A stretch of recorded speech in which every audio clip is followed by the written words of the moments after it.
আসসালামু আলাইকুম। এটা হচ্ছে লিমিটের 7 নম্বর অঙ্ক। তো এটাতে বলছে limit x tends to 1 x minus 1 divided by root over x square minus 1 plus root over x minus 1। তো এটার ক্ষেত্রে আর কি, তো আগের নিয়মগুলোর মতোই আর কি, তো আগের নিয়মগুলোর মতোই।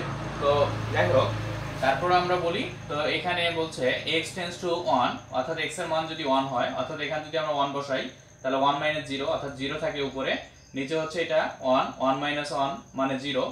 তারপর এখানেও যদি আমরা 1 বসাই x এর মান, তাহলে 1 1 মাইনাস 1 মানে 0, তাহলে উপরেও 0 নিচেও 0 আসে, তাহলে 0/0 0/0 আকার, তাহলে 0/0 আকার তো অনির্ণেয়, এখানে মান বসানো যাবে না। এক্ষেত্রে কি করতে হবে, নিচে যেটা আছে সেটা দিয়ে গুণন করতে হবে, কারণ এখানে নিচে রুট আলা আছে। যদি রুট-আলা কখনো থাকে, যেখানে রুট-আলা আছে ওইটা দ্বারা উপরেরটাকে গুণন, নিচেরটাকেও গুণন করতে হবে এই অঙ্কগুলোর ক্ষেত্রে অন্তত। তো লিমিট x টেন্ডস টু 1, তারপর যেটা করতে পারি এটার বিপরীত চিহ্ন দিয়ে গুণ করব, তাহলে উপরে আছে হচ্ছে x - 1 পূর্বে থেকে। তারপর আমরা যেটা করতে পারি তা হচ্ছে এখানে root over x square minus 1, তারপরে এখানে প্লাস ছিল, আমরা মাইনাসেরটা দ্বারা গুণ করব উপরেরটাকেও নিচেরটাকেও, অর্থাৎ লব এবং হরকে। তাহলে আমি প্রথমে লবকে গুণন করলাম root over x square minus 1 minus root over x minus 1 দ্বারা। তারপরে আমি এখন নিচের হরকেও গুণন করব। আগে প্রথমে হর যেটা ছিল ওটা লিখে নেই, root over x square minus 1 plus root over x minus 1, এটা আগে লিখে নিলাম যেটা পূর্বে ছিল। তারপর আমি কি করলাম, এবার যেটা দ্বারা গুণ করার কথা ছিল ওটা দ্বারা গুণ করব এবার। তো উপরে যেহেতু লিখছি নিচেও লিখবো এখন root over x square minus 1, তারপর হচ্ছে minus root over x minus 1। এক্ষেত্রে আমরা কি দ্বারা গুণ করলাম, root over x square minus 1 minus root over x minus 1 দ্বারা কি করি, 1 দ্বারা গুণ করি, 1 দ্বারা কি করি, গুণ করি। তাহলে এখানে লেখা যায় লিমিট x টেন্ডস টু 1।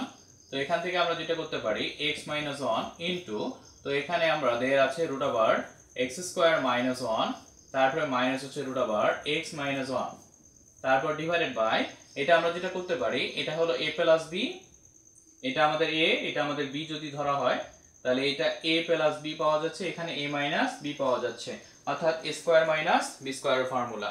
অর্থাৎ আমরা a square minus b square formula বসে দেই। তো এখানে আমাদের বলছে এটা হচ্ছে a, তার a স্কয়ার মাইনাস b আমাদের কত, b আমাদের হচ্ছে রুট ওভার x মাইনাস 1, ঠিক আছে, তাহলে a স্কয়ার। তাহলে এখন আমরা যেটা করতে পারি লিমিট x টেন্ডস টু 1, তো এখান থেকে আমাদের x minus 1 into root over x square minus 1, x square minus 1 minus root over x minus 1 divided by এখানে লেখা যায় x স্কয়ার মাইনাস 1 মাইনাস, তো এখানে লেখা যায় x মাইনাস 1, ঠিক আছে। তো এখান থেকে যেটা করা যায়, তারপর উপরের দিকে মিশাই দিলাম।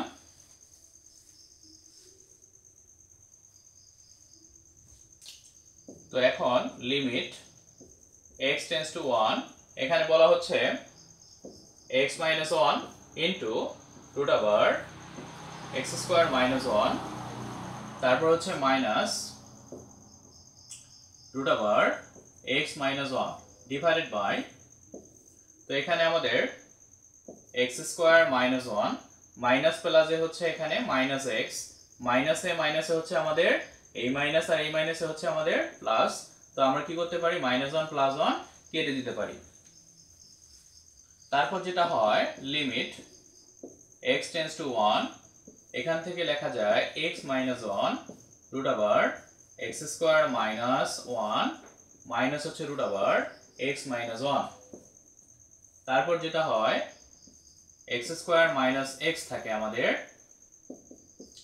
লিমিট x টেন্ডস টু 1, তো এরপর যেটা করতে পারি x minus 1 into root over x square minus 1 minus root over x minus 1 divided by, এই দুটোর মধ্যে আমরা x কমন নিতে পারি, তাহলে x কমন নিলে হচ্ছে x মাইনাস 1, x কমন নিলে আমাদের কি থাকে, x মাইনাস 1 থাকে। এখন x মাইনাস 1 আর x মাইনাস 1 কি করা যায়, কেটে দেওয়া যায়। তাহলে আমাদের উপরে থাকতেছে হচ্ছে লিমিট x টেন্ডস টু 1, এখানে থাকে হচ্ছে root over x square minus 1 minus root over x minus 1 divided by x।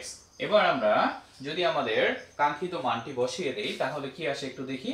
তো এখানে আমাদের x এর মান যদি আমি 1 বসায় দিই এখানে, তাহলে এখানে থাকতেছে হলো 1 মাইনাস 1 অর্থাৎ 0 রুট অর্থাৎ 0।